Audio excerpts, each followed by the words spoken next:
What's up? January 8th, 2014. Getting ready to jump into another edition of Facebook questions. Josh McIntyre asked, left elbow flare on the bench. What's causing this? To me, anytime that I tend to have one arm doing something that the other one isn't, or one leg doing something that the other isn't, is because of a weakness or imbalance. A lot of times in the squat, when I'll be coming down, my hips will rotate one way or the other, and that's because I'm out of alignment. Not necessarily going to have so much to do with what your arms are doing, but actually it can. A lot of times when I have bicep tendonitis or I'll have a flare up of some sort, to protect that, rather than riding down on the bicep like I do so much, I'll tend to kick it out more. If I have some shoulder weakness, something going on inside the joint, I automatically start to flare out. So I would start looking at maybe a weakness or a deficiency that's causing that kind of flare out rather than, just being a bad habit. So start trying to strip away all the issues of what's going on, and then try to piece it back together why, you may be doing that. Have you ever had a shoulder injury on that side? Have you had an elbow injury? Uh, you know, Maybe you are out of alignment and it's not allowing the lat to receive the weight properly. So I mean, there's a lot of things that could be going on in there, but maybe just getting a good massage or having a good chiropractor go over you and just kind of look at your body and figure out what could be going on in there. That's usually what I do. I've got a great chiropractor and a great massage therapist, and they both, they can pinpoint problems right away. Um, Luke Quarters asked thoughts on injury prevention. Just warm up intelligently. Don't do things that are beyond your reality. If you're a 500-pound squatter, don't go into the gym and try 700 pounds. Trying 515 or 520 sounds reasonable and realistic. Do things that are intelligent. Train with intelligence. Train with the idea of longevity. You're not going to be a world record holder overnight. So take the steps to become great. Prepare for it. Don't just expect it. And I think that's the best thing. I like doing things just like body weight lunges. The hip circle is something great from Slingshot. I actually just got one in today. We have a couple at the gym, but we got a new one. Um, just taking the time to stretch.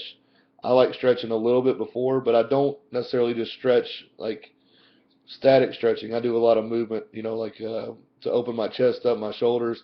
I'll do a lot of band pull aparts, things like that. Um, and it helps. So just get loose, get mobile, warm up.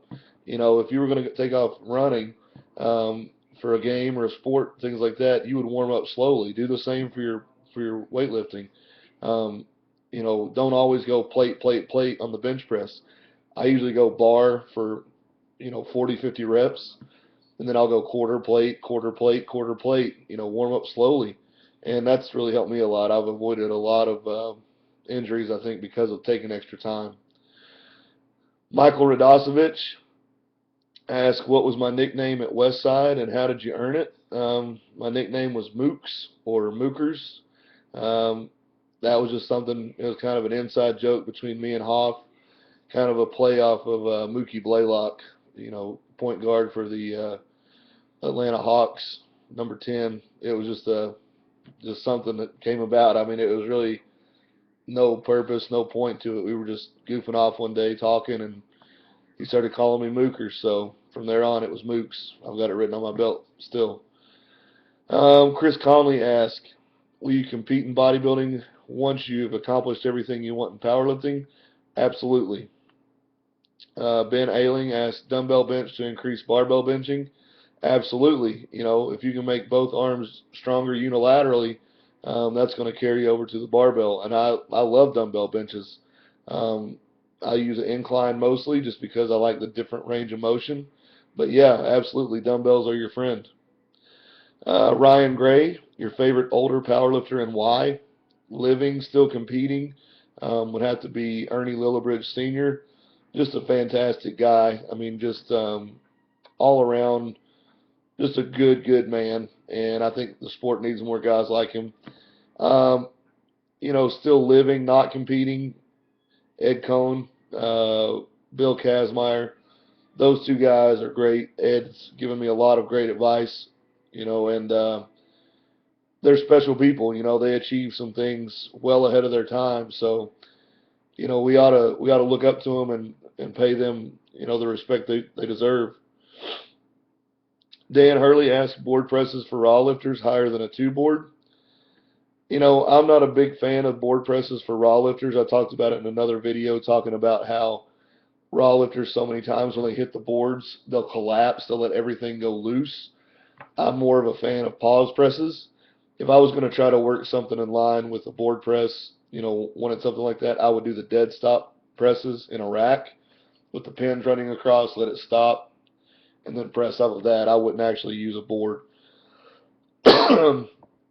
Charlie Lyons, how can I get you to lift at APA Lifting for a Miracle? It's a charity meet I host. Probably not going to happen this year, and that's not because I'm not behind charities. I do a lot of charity work myself. But at this point, getting through Rum, I'm very excited just because I'm tired. I've done a lot in the last year. I'm looking forward to having a little bit of a competitive break. I'm not going to compete again until September, and looking forward to the training, just training and not competing like I have. But if you do it again next year, absolutely hit me up, okay? Sam Brooks, thoughts on Mike Teixeira and his RTS style training. Mike Teixeira is probably one of the greatest lifters alive today. Definitely one of the most underappreciated. And I think that's a lot due with the kind of person he is. He's a very quiet person, very business oriented, very just black and white, approaches things very simply. His training is awesome. I wish I had the kind of, the mentality to go about my training the way that he does, because one day he'll be able to look back and have this collection of data of all the sets and reps and things that he's done. And I think it's awesome. I mean, he's a very scientific guy, very probably counter to the type of trainer that I am, but he's an awesome dude and just a great guy for the sport. Rashawn Ortner, how do you accept the fear of heavy weight and push yourself to get past it? Well, and the way I look at it, we're just lifting weights. There's really nothing to fear if you're prepared for it. Um, if I went out and tried to unrack 1,500 pounds on the squat, yeah, I'd probably be scared. But the only reason I would be scared of anything is if I know that I'm not prepared for it. The way that I am, I prepare so well or to the best of my abilities, and I'm realistic with myself, so I don't try anything that I don't believe I can do. My confidence come meet day is so high because in training I don't miss weights. I push the limit as much as I can without going over. So by the time I got into the meet, I've never missed a weight in training. I haven't missed a weight since my last cycle, or it's been almost 2 years now that I really haven't missed an expected weight. And when I get to the meet, why would I have any doubt? My confidence should be through the roof because I've done everything that I'm supposed to. So I really don't have that fear, or need to push past anything. If you have that, the best thing is to address why. Why do you have a fear of this weight?